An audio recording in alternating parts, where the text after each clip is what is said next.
በዓለም ላይ የሴቶች አለባበስ በከተማዎች ውስጥ በአደባባዮች ውስጥ በጣም እየተበላሸ መጥቷል። በጣም ሰይጣን በሚፈልገው መንገድ ልክ ባጣ መንገድ እንደገና ከቅድስና የራቀ ማስተዋል በጎደለው ሁኔታ ሰዎች ሴቶች እየለበሱ በየአደባባዩ ይገኛሉ እና ይህ ነገር ደግሞ በቤተ ክርስቲያን ውስጥ ደግሞ ይስተዋላል።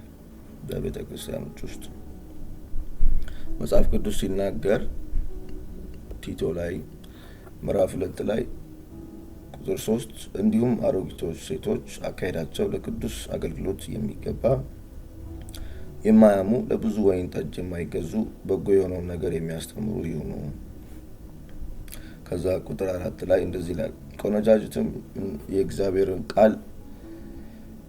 ቃል እንዳይሰደብ ባሎቻቸውን የሚወዱ ልጆቻቸውን የሚወዱ ራሳቸውን የሚገዙ ንጹሖች በቤት የሚሰሩ በጎዎች ለባሎቻቸው የሚታዘዙ እንዲሆኑ ይምከሯቸው ይላል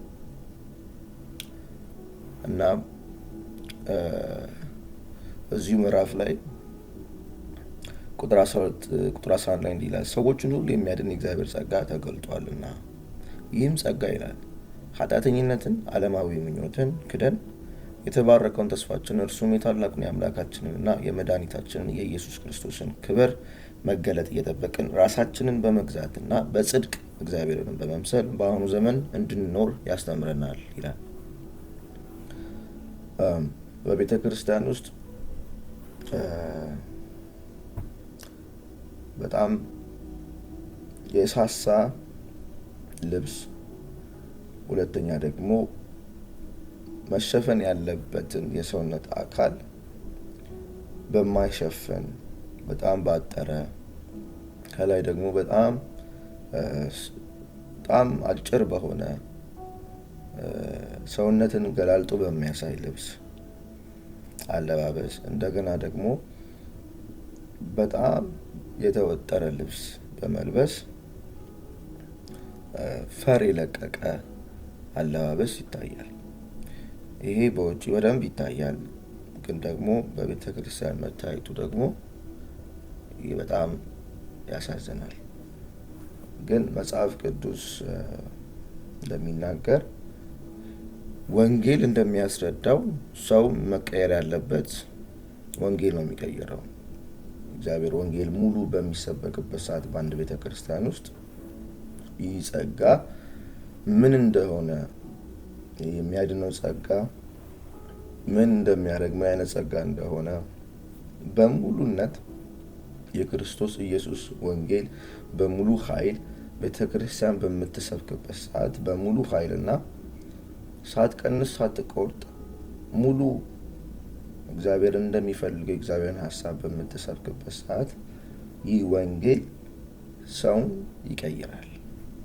ያልተቆረጠ ያላነሰ ሙሉ የሆነ ወንጌል በሚሰበክበት ሰዓት ቤተክርስቲያን በምታስተምርበት ሰዓት ሙሉ በሆነ ወንጌል ቤተክርስቲያን በምትመራበት ሰዓት ይህ ወንጌል ሰውን ይለውጣል። የሰውን ልብ ይለውጣል። የሰውን አኗኗር፣ የሰውን አለባበስ፣ የሰውን አነጋገር ሁሉ ይቀይራል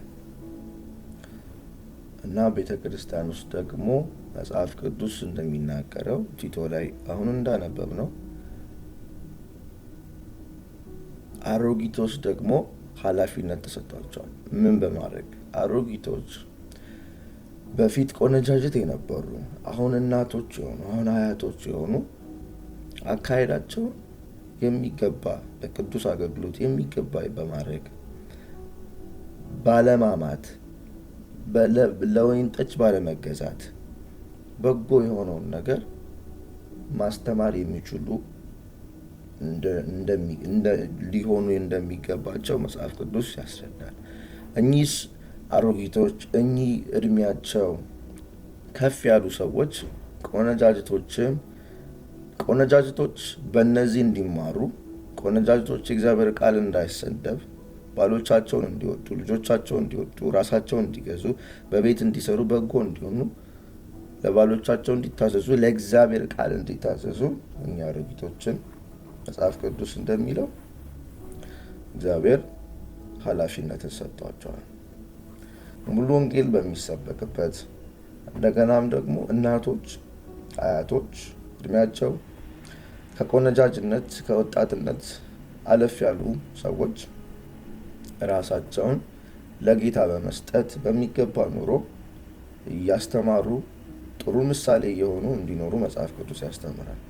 ስለዚህ በቤተ ክርስቲያን ውስጥ ቤተ ክርስቲያን ሙሉ የሆነውን ወንጌል የእግዚአብሔርን ጸጋ ማስተማር አለባት፣ መያዝ አለባት፣ መኖር አለባት ቤተ ክርስቲያን። ከዛ ደግሞ እናቶችን፣ አያቶችን ቤተ ክርስቲያን እንዲቀናጁ፣ እንዲበረቱ፣ እንዲጸልዩ ቤተ ክርስቲያን በጣም ማመቻቸት አለባት። በጣም ማመቻቸት አለባት።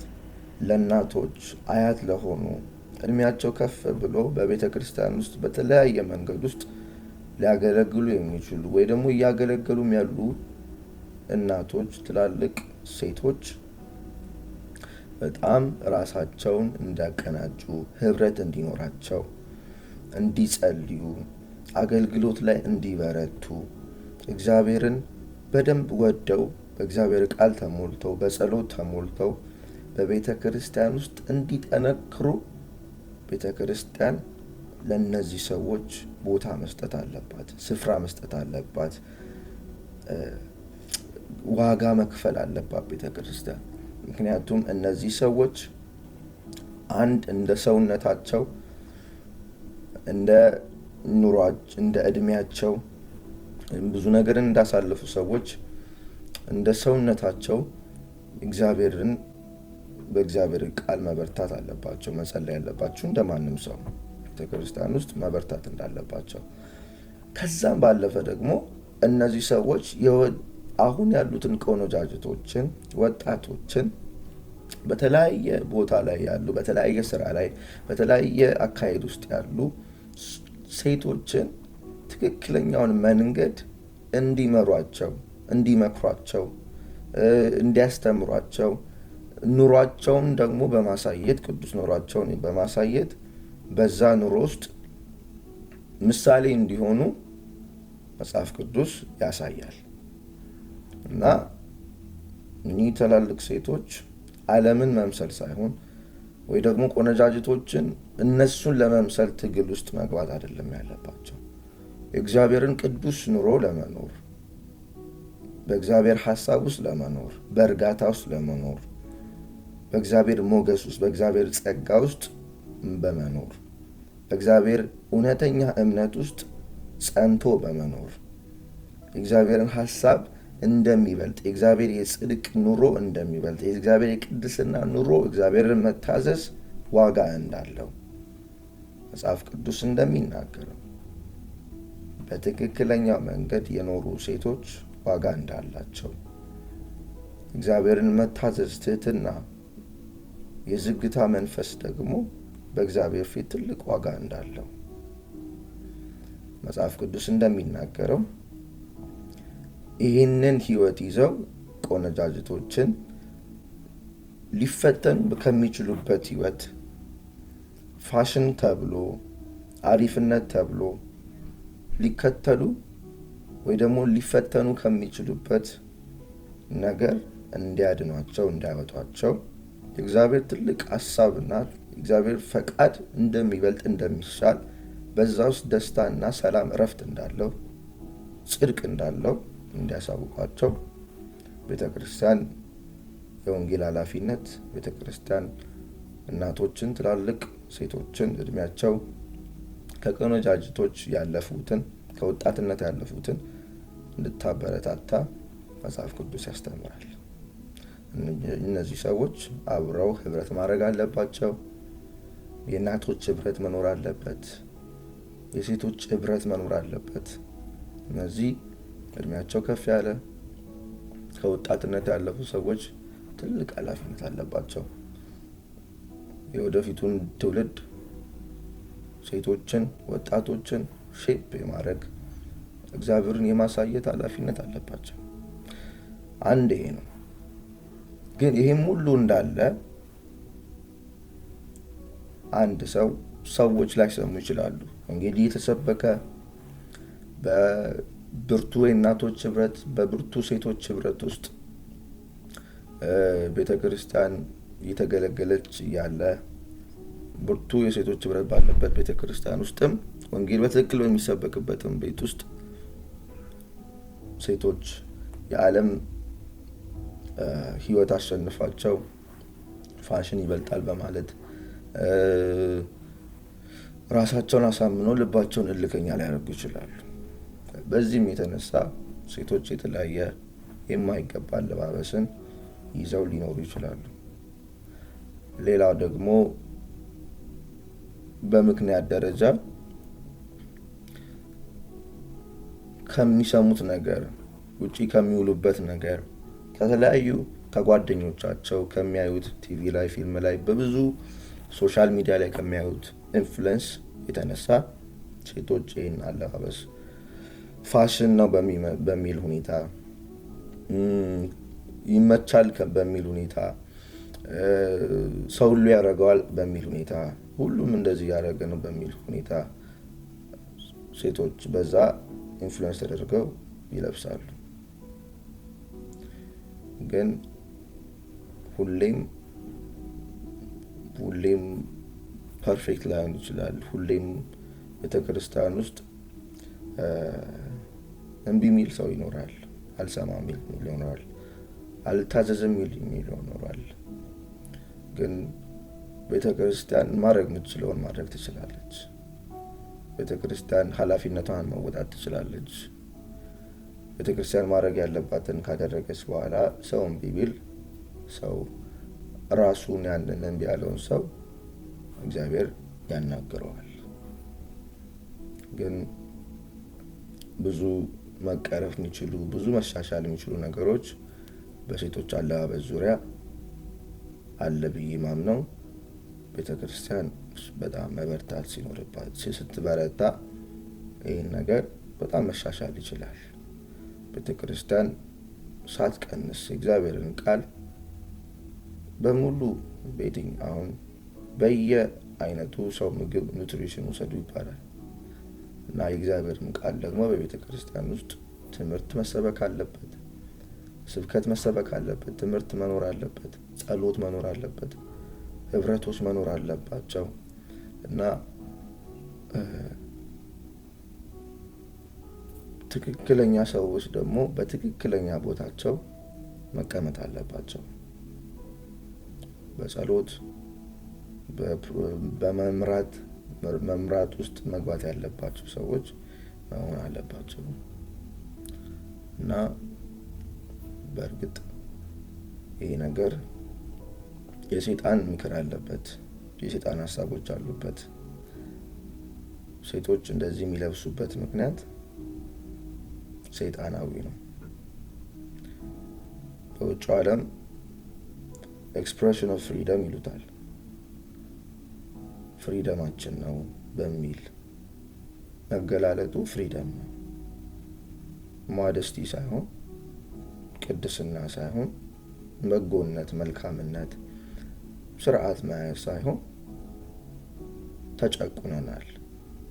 ስለዚህ አካሎቻችንን በሚያሳይ እንደገና ደግሞ ይመቸን እንጂ ምንም ችግር የለብንም በሚል በጣም የተበላሸ አመለካከቶች አሉ። ፍሪደም ከዚህ ጋር መገናኘት የለበትም። ሴቶች እግዚአብሔር በፈጠራቸው መልኩ ፈጥሯቸዋል። በሚገባ አለባበስም መኖር አለባቸው። የሰይጣንን ምክር መስማት የለባቸውም። ሰውነታቸውን መሸፈን አለባቸው። ስስ ልብስ መልበስ የለባቸውም። የውስጥ ሰውነታቸውን የሚያሳይ ልብስ መልበስ የለባቸውም። እንደገና መሸፈን ያለባቸውን የሰውነት አካሎቻቸው መሸፈን አለባቸው። መገላለጥ የለባቸውም። ይህ ደግሞ ለእግዚአብሔርም ክብር እግዚአብሔርም የሚወደው ስለሆነ እንደገና ደግሞ እግዚአብሔር በእንደዚህ አለባበስ ውስጥ አንድ እግዚአብሔር ትክክለኛ ያለው ነገር ቅድስናን ስለሆነ እግዚአብሔር ደግሞ ቅድስና ነውና ትክክል ነው ያለው ነገር ደግሞ ለእኛም መልካም ስለሆነ ለቤተ ክርስቲያን ለሚያየን ሰው መልካም ስለሆነ ለራሳችንም መልካም ስለሆነ ስለዚህ እግዚአብሔርን ታዘን አንድ ነገር ስናደርግ መጀመሪያ እግዚአብሔር ይደሰታል፣ ሁለተኛ ደግሞ እኔም እደሰታለሁ። እግዚአብሔር ከተደሰተ ሁሌ እኔ እደሰታለሁ፣ እኔም ይጠቅመኛል ማለት ነው። ምክንያቱም የእግዚአብሔር ፈቃድ ደስ የሚያሰኝ ነው ይላል መጽሐፍ ቅዱስ። በጎ ነው ይላል፣ በጣም በጎ ነው ይላል እና ፍጹም ነው ይላል። ስለዚህ እንከን የለበትም፣ ምንም እንከን የለበትም። ደስ ያሰኛል እና እኔም ደስ ያሰኘኛል እሱን ስታዘዝ እና ደግሞ ቀጥሎ ደግሞ ቤተ ክርስቲያን ያንጻል። የሚያየኝ ሰው ይባርካል፣ ያንጻል። የሚያየኝ ሰው በጎ ነገርን ያያል። የማያየኝ ሰው ደግሞ አይሰናከልም እና እግዚአብሔር ደግሞ አሰናካዮች እንድንሆን አይፈልግም። እግዚአብሔር ጥሩ መሪዎች፣ ሰውን ወደ ጌታ የምንመራ፣ ሰውን ወደ በጎነት የምንመራ፣ ሰውን በጎነት የምናሳይ፣ ሰው አይቶን ሊማር ይችላል፣ አይቶን ወደ መልካም ነገር ሊመጣ ይችላል በብዙ መንገድ። ሰው የማይማሩም ሰዎች ያዩናል፣ ግን እኛ ከሚያስተምር በጎ ከሆነ የእግዚአብሔር ፈቃድ ከሆነ ህይወት ፈቀቅ ማለት የለብንም እና በዚህ ህይወት ብንመላለስ ለእግዚአብሔር ክብር፣ ለእኛም ደስታ፣ ለሰው መጽናናት፣ ለቤተ ክርስቲያን በረከት እንሆናለን እና እግዚአብሔር ልባችንን ይቀይረው፣ እግዚአብሔር ልባችንን ያድሰው፣ እግዚአብሔር ቤተ ክርስቲያንን ጥበብን ይስጣት። በየቦታ ያሉ ቤተ ክርስቲያኖች ሙሉ ወንጌልን ይሰብኩ ዘንድ፣ እናቶችን ያቀናጁ ዘንድ፣ ያበረቱ ዘንድ፣ እናቶች ደግሞ በየቤተ ክርስቲያኑ እንዲበረቱ እግዚአብሔር ይርዳቸው።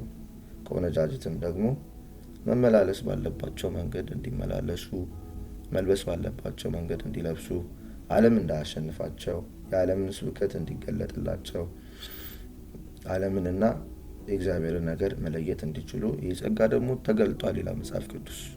ዓለማዊ ምኞትን የምንክድበት፣ በቅድስናና በእውነት የምንኖርበት፣ እግዚአብሔርን በመምሰል ክርስቶስን የምንጠብቅበት የእግዚአብሔር ጸጋ ተገልጧል ይላል። ይህ ጸጋ ደግሞ ሁሉን ስለሚያስተምረን ተስፋችን የሆነውን ክርስቶስን በመልካም ሁኔታ የእሱን መገለጥ የሚያስጠብቀን ስለሆነ ኃጢአተኝነትና ዓለማዊነትን ደግሞ እንድንክድ ያደርገናል እና የእግዚአብሔር ስም ይባረክ። መድኃኒታችንም ከአመፅ ሁሉ እንዲቤዠን መልካሙንም ለማድረግ የሚቀናውን ገንዘቡም የሚሆነውን ሕዝብ ለራሱ እንዲያነጻ ስለኛ ነፍሱን ሰጥቷል። እግዚአብሔር ይመስገን። እግዚአብሔር በነገር ሁሉ ይረዳናል፣ ይርዳን። አሜን።